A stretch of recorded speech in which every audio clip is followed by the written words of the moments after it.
अस्सलाम वालेकुम, welcome to my channel. खूबसूरत से फ्लावर के साथ वीडियो की शुरुआत करते हैं और आज के वीडियो में मैं आपके साथ अप्रैल मंथ में गार्डन के करने वाले चंद ज़रूरी काम शेयर करूंगी। अगर आप चैनल पे पहली बार आ रहे हैं, चैनल को सब्सक्राइब और वीडियो को लाइक और शेयर ज़रूर कीजिएगा।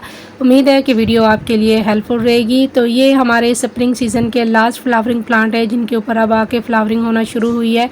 तो अभी ये प्लांट जो है हमारे फ्लावरिंग करेंगे, इसके बाद इनके ऊपर सीड पॉट बनना शुरू हो जाएंगे। जितने भी हमारे स्प्रिंग सीज़न के फ्लावरिंग प्लांट हैं विंटर में जो हमने लगाए थे, अब इनके ऊपर जो है फ्लावर खिलने के बाद इनके सीड पॉट बनना शुरू हो गए हैं। अगर आपको इनके सीड चाहिए तो आप इनके फ्लावर को जो है छोड़ सकते हैं सीड पॉट बनने के लिए। अगर आपको इनके सीड नहीं चाहिए तो जैसे इनके फ्लावर ख़त्म हो जाएँ तो आप अपने पॉट जो है इनको खाली कर सकते हैं। अपने समर सीज़न के लिए अपनी मिट्टी को प्रिपेयर कर सकते हैं, क्योंकि आने वाले 10 से 12 दिन बाद मज़ीद जो वेदर है हमारा गर्म हो जाएगा। स्प्रिंग सीज़न ख़त्म होने वाला है और समर जो है बिल्कुल स्टार्ट है। तो ज़्यादा गर्मी शुरू होने से पहले पहले आप ये काम कर लीजिए। जितने भी हमारे विंटर सीज़न के फ्लावरिंग प्लांट हमने लगा रखे हैं, जिनके सीड पॉट तैयार हो चुके हैं, आप सीड कलेक्ट कर सकते हैं ताकि आप इनको नेक्स्ट सीज़न दोबारा जो है अपने गार्डन के बीजों से ग्रो कर सकें। अगर बाज़ दफ़ा ऐसा होता है कि हम जल्दी नर्सरी नहीं जा पाते या सीड हम परचेज़ नहीं कर पाते, तो जब आपके घर के सीड कलेक्ट किए हुए होंगे तो दोबारा आप इनको आराम से जो अपने घर के बीजों से ही इनको ग्रो कर सकेंगे। यहाँ पे मेरे कुछ स्टॉक के प्लांट हैं, आप देख सकते हैं सभी के ऊपर सीड पॉट बन रहे हैं। सनन एरिया है, इनके ऊपर भी अब सीड बनना शुरू हो गए हैं। फ्लावरिंग अब इनके ऊपर ख़त्म हो चुकी है, तो अब इनकी ज़्यादा केयर भी करने की ज़रूरत नहीं है, क्योंकि जैसे जैसे वेदर चेंज होगा तो इनके ऊपर काफ़ी सारे इंसेक्ट्स भी अटैक करेंगे, क्योंकि एक तो इनकी ग्रोथ ख़त्म हो चुकी है, फ्लावरिंग भी ख़त्म होने वाली है। तो इस तरीके से जितने भी मेरे विंटर सीज़न के फ्लावरिंग प्लांट मैंने लगा रखे हैं, इनको मैंने सीड पॉट के लिए छोड़ा है और जिनके सीड रेडी हो रहे हैं उनके मैंने सीड जो है कलेक्ट कर ली हैं। और ये जो पॉट मेरे खाली होते जा रहे हैं, इनकी मिट्टी को मैं निकाल के अच्छे से धूप लगवा के, और इसमें कोई भी फंजीसाइड आप मिक्स कर सकते हैं, राख को मिक्स कर सकते हैं या फिर आप हल्दी को मिक्स करके अपनी मिट्टी को प्रिपेयर कर सकते हैं समर सीज़न के फ्लावरिंग प्लांट के लिए या वेजिटेबल प्लांट के लिए। यहाँ पे डेलिया है, देखिए ये देसी वाले डेलिया हैं, इनके सीड पॉट भी तैयार हो रहे हैं। अगर आप सीड पॉट नहीं तैयार करना चाहते तो इनके बल्ब निकाल के आप सेव कर सकते हैं। यहाँ पे इनकी पत्तियाँ मैंने सारी कट कर दी हैं, क्योंकि इनके ऊपर काफ़ी सारे फंगस ने अटैक किया है, तो इनको बचाना जो है थोड़ा मुश्किल हो रहा है, क्योंकि ये अब इनका सीज़न ऑफ हो चुका है। तो इनके बल्ब निकाल के आप सेव कर सकते हैं, या फिर आप इनके सीड पॉट जो है जो रेडी हुए हैं उनके सीड आप कलेक्ट करके इनको नेक्स्ट सीज़न के लिए सेव कर सकते हैं। तो मेरे यहाँ पे अभी इनके ऊपर बीज बन रहे हैं, तो जैसे ही इनके सीड तैयार हो जाएंगे तो इनको मैं नेक्स्ट सीज़न के लिए सेव कर लूँगी। तो यहाँ पे मेरे कुछ जो परमानेंट प्लांट हैं इनको मैंने सेट करके रखा है। वडेलिया है, इसके ऊपर फ्लावरिंग आना शुरू हो गई है। ये समर का बहुत ही खूबसूरत फ्लावरिंग प्लांट है और हैंगिंग बास्केट में आप इसको लगा सकते हैं।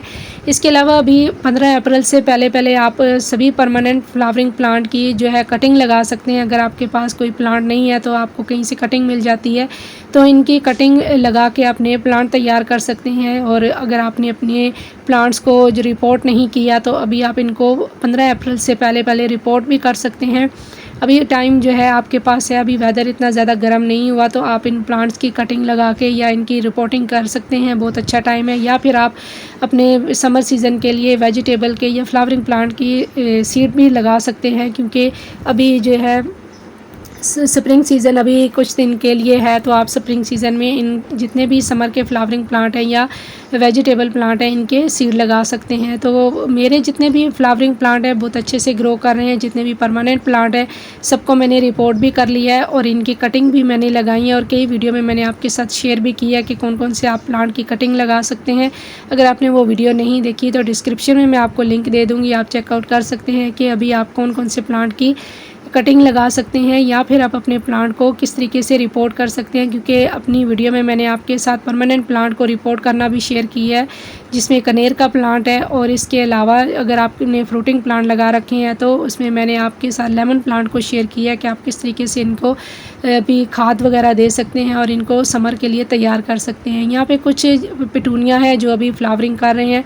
सभी प्लांट जो हैं अब मैंने सेट करके रख दी हैं, काफ़ी सारी स्पेस निकल के आई है। जितने भी मेरे इस विंटर सीज़न के फ्लावरिंग प्लांट जिनके सीड पॉट बन रहे हैं, इनको मैंने एक साइड पे कर दी है क्योंकि अब इनकी इतनी ज़्यादा केयर की ज़रूरत नहीं है, तो ये पड़े रहेंगे और इनके सीड पॉट जो है रेडी होंगे। जैसे जैसे इनके मैं सीड जो है कलेक्ट करती जाऊँगी और आपके साथ वीडियो में भी शेयर करती जाऊँगी कि कौन कौन से सीड मेरे जो है प्लांट के तैयार हो चुके हैं। तो यहाँ पर हमारा परमानेंट प्लांट प्लूमेरिया, इसके ऊपर फ्लावर बर्ड्स भी आ रही हैं और इस सभी को जो है जितने भी आपके परमानेंट प्लांट है इनको आप डायरेक्ट सनलाइट पे रखिए ताकि जो है डायरेक्ट सनलाइट है उनके लिए बहुत ही ज़रूरी है क्योंकि फ्लावरिंग करने के लिए प्लांट को सनलाइट की ज़रूरत होती है। यहाँ पे डेलिया है और जितने भी मेरे बाकी प्लांट हैं इनको मैंने एक साइड पे रखा है, ये एक साइड पे पड़े रहेंगे और इनके जो सीड पॉट हैं वो रेडी होते रहेंगे।